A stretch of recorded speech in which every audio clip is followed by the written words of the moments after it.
नमस्कार दोस्तों, स्वागत है आपका इन्वेस्टमेंट मंडर्स में। दोस्तों, सुपर आयरन फाउंड्री का आईपीओ आने वाला है, तो आज हम इस आईपीओ का फुल रिव्यू करेंगे और लास्ट में ये भी डिस्कस करने वाले हैं क्या हमें इस पर अप्लाई करना चाहिए या फिर अवॉइड करना चाहिए। तो आप शुरुआत से लेकर अंत तक इस वीडियो पे बने रहना। तो दोस्तों, कंपनी की बात करें, कंपनी 1988 में एस्टेब्लिश हुई थी और कंपनी वेस्ट बंगाल के अंदर जो है एस्टेब्लिश हुई थी। और कंपनी का जो मेन बिजनेस है वो है manufacturing and supply of automotive casting, agriculture casting, railway casting, electrical casting and काउंटरवेट्स।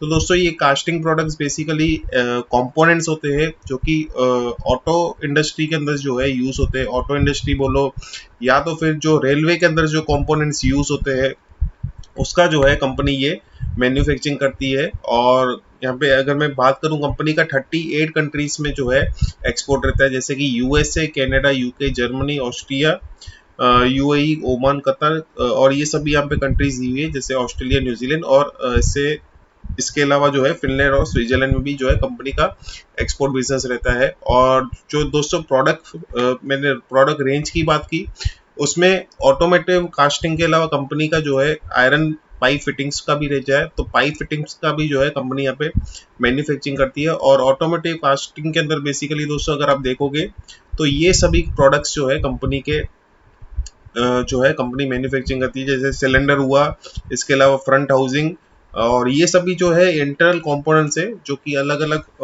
Automobile sector के अंदर जो है यूज किया जाता है। उसके अलावा जो है एग्रीकल्चर कास्टिंग, तो यहाँ पे ये अलग अलग कंपोनेंट्स है जिसका इस्तेमाल जो है अलग अलग तरीके से एग्रीकल्चर सेक्टर के अंदर किया जाता है। तो दोस्तों, और इनकी अगर मैं बात करूँ मैन्युफैक्चरिंग फैसिलिटी, वो दुर्गापुर के आसपास है, वेस्ट बंगाल के अंदर। और दोस्तों, अगर मैं बात करेंगे यहाँ पे फाइनेंशियल्स की, तो यहाँ पे कंपनी का जो टोटल रेवेन्यू 2022 में था वो 132 करोड़ था, वो बढ़ते बढ़ते 156 करोड़ के आसपास पहुंच गया है। और एज ऑन दिसंबर कंपनी का जो रेवेन्यू है वो है 95 करोड़ के आसपास। प्रॉफिट मार्जिन कंपनी का अगर हम बात करेंगे तो यहाँ पे 2.5% के आसपास का प्रॉफिट मार्जिन है। और इनका जो टोटल प्रॉफिट है एज ऑन मार्च 2024 वो 4 करोड़ के आसपास है। हालांकि अगर हम दिसंबर में प्रॉफिट मार्जिन देखेंगे तो 10% का नजर आएगा, लेकिन अगर हम लास्ट 2-3 साल की हिस्ट्री उठा के देख ले तो इनका प्रॉफिट मार्जिन 1 से 2.5% के बीच में रहा है, जो कि काफी कम है। अभी एज ऑन दिसंबर इनका 10% हुआ है, बिकॉज इन्होंने अपने खर्चों में जो है काफी खर्चे इन्होंने कम किए हैं। तो उस हिसाब से अभी आगे जाके हमें देखना पड़ेगा कि इनका ये प्रॉफिट मार्जिन मेंटेन होता है कि नहीं होता है। नेटवर्थ की बात करें तो 51 करोड़ का नेटवर्थ है, और ये बढ़ते बढ़ते 71 करोड़ के आसपास पहुंच गया दिसंबर 2024 के अंदर। और बोरिंग्स जो है वो भी बढ़ी हुई है, 110 करोड़ के आसपास की बोरिंग्स है। हालांकि बोरिंग्स में हमें थोड़ी बहुत कमी देखने को मिल रही है, पहले 125 करोड़ थी और अभी ये जो है 110 करोड़ है। हालांकि नेटवर्क्स के कंपेयर में थोड़ी बोरिंग्स हमें यहाँ पे बढ़ी हुई नजर आ रही है। तो फाइनेंशियल्स जो है कंपनी के वो अब हमें यहाँ पे एवरेज देखने को मिल रहे हैं। अभी बात करेंगे दोस्तों यहाँ पे वैल्यूएशन की, तो जिस प्राइस पे कंपनी अपना आईपीओ लाना चाहती है वो है 108 रुपए का प्राइस। और यहाँ पे जो है इनका ईपीएस जो है एज ऑन मार्च वो 2.39 का है, तो 108 डिवाइड बाय 2.39 करेंगे तो 45 के आसपास का जो है पीई रेशियो यहाँ पे निकल के आएगा। और सामने दूसरी जो पीयर ग्रुप है कंपनी वो है भगवती ऑटोकास्ट, जिसका पीई रेशियो है 20 का पीई रेशियो है, प्लस रिटर्न ऑन नेटवर्थ भी जो है भगवती का 18.4 का है। और यहाँ पे सुपर आयरन फाउंड्री का रिटर्न ऑन नेटवर्थ अराउंड 7% के आसपास है। तो ओवरऑल अगर मैं वैल्यूएशन की बात करूँ तो वैल्यूएशन यहाँ पे काफी ज्यादा देखने को मिल रहा है, बिकॉज इनका पी रेशो है वो 45 का है। दूसरी भी भगवती के अलावा दूसरी मैंने कंपनीज का भी मैं आपको पी रेशो बता देता हूँ, जैसे इलेक्ट्रो स्टील कास्टिंग से वो भी सेम सेक्टर के अंदर है, उसका पी रेशो 8.21 का है। रामकृष्ण फोर्जिंग्स का 34 का है, और हैप्पी फोर्जिंग्स का जो है यहाँ पे अराउंड 23 का है।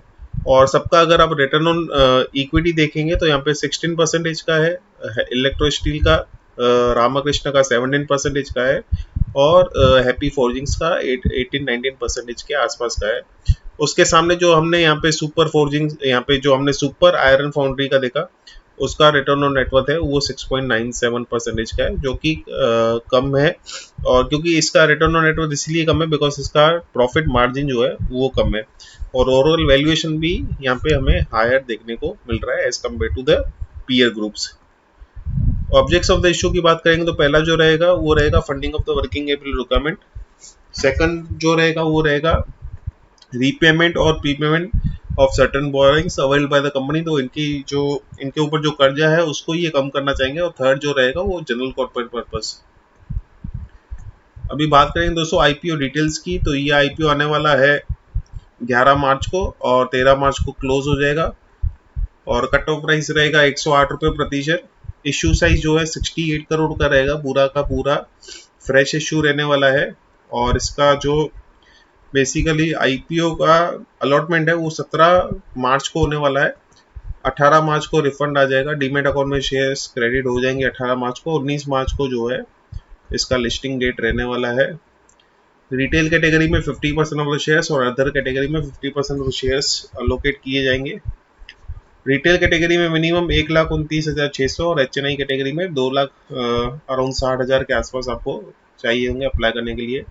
कंपनी के प्रमोटर्स है मिस्टर अभिषेक सकलेजा, अखिलेश सकलेजा, नेहा सकलेजा और प्रियंका सकलेजा। तो ये एक ही फैमिली के हैं सभी प्रमोटर्स। और आईपीओ आने से पहले प्रमोटर्स की होल्डिंग 96.5% की थी, आईपीओ आने के बाद अराउंड 70.5% की होगी। तो इसका मतलब ये है कि दोस्तों कंपनी मेजर स्टेक जो है वो कंपनी के प्रमोटर्स के पास ही रहने वाला है, तो कोई भी यहाँ पे कंसर्न वाला फैक्टर नजर नहीं आ रहा, बिकॉज जितना स्टेक ज्यादा रहेगा उतना ही जो है वो कंपनी का ऑपरेशंस को कंट्रोल कर पाएंगे। अभी बात करते हैं दोस्तों क्या हमें इसमें अप्लाई करना चाहिए या फिर अवॉइड करना चाहिए। तो पहली चीज दोस्तों हमने फाइनेंशियल देखे वो मुझे एवरेज देखने को मिले, बिकॉज इनका प्रॉफिट मार्जिन कम था। हालांकि दिसंबर के अंदर इन्होंने प्रॉफिट मार्जिन अपना बढ़ाया, लेकिन आगे वो मेंटेन होता है कि नहीं होता है, डेट इज मतलब again a question mark, because last 2-3 साल की हिस्ट्री में जो है इनका प्रॉफिट मार्जिन कम ही रहा है। और दूसरी चीज दोस्तों वैल्यूएशन भी काफी ज्यादा मुझे यहाँ पे देखने को मिल रही है। 45 का पी रेशो है, और दूसरी हमने कंपनीज देखी तो जिसका अराउंड 20-25 के आसपास का पी रेशो था, तो इसका उस कंपैरिजन में जो है पी रेशो भी जो है हमें यहाँ पे ज़्यादा देखने को मिल रहा है। और तीसरी चीज़ दोस्तों ये कि ओवरऑल वैसे भी अभी मार्केट सिनेरियो जो है, मार्केट का जो ट्रेंड है वो नेगेटिव है, और आईपीओस में काफ़ी सारे आईपीओस ऐसे जो है जो खुल रहे हैं जो कि डिस्काउंटेड प्राइस में खुल रहे हैं। तो मेरा सजेशन ये रहेगा कि आप जो है ना, अगर एक बार आप ग्रे मार्केट प्रीमियम वगैरह देख लेना, सब्सक्रिप्शन वगैरह देख लेना, और उसके बाद ही दोस्तों जो है आप अपना डिसीजन बना, बिकॉज अभी फिलहाल के लिए मुझे ये आईपीओ अट्रैक्टिव नहीं लग रहा है और ये आईपीओ जो है मुझे रिस्की लग रहा है। तो उस हिसाब से दोस्तों ये मेरा ओपिनियन है, लेकिन आप अपना जरूर रिसर्च करना और फिर ही आप अपना डिसीजन बनाना कि आपको इसमें अप्लाई करना है या फिर अवॉइड करना है। तो आशा करता हूँ दोस्तों कि ये वीडियो आपको पसंद आया होगा। अगर वीडियो पसंद आया तो इस वीडियो को लाइक करना, और अभी तक आपने चैनल को सब्सक्राइब नहीं किया तो सब्सक्राइब जरूर करना। और टेलीग्राम चैनल का लिंक जो है वो डिस्क्रिप्शन में दे रखा है, अगर वहाँ पे आप ज्वाइन होना चाहो तो वहाँ पे भी आप ज्वाइन हो सकते हो। धन्यवाद।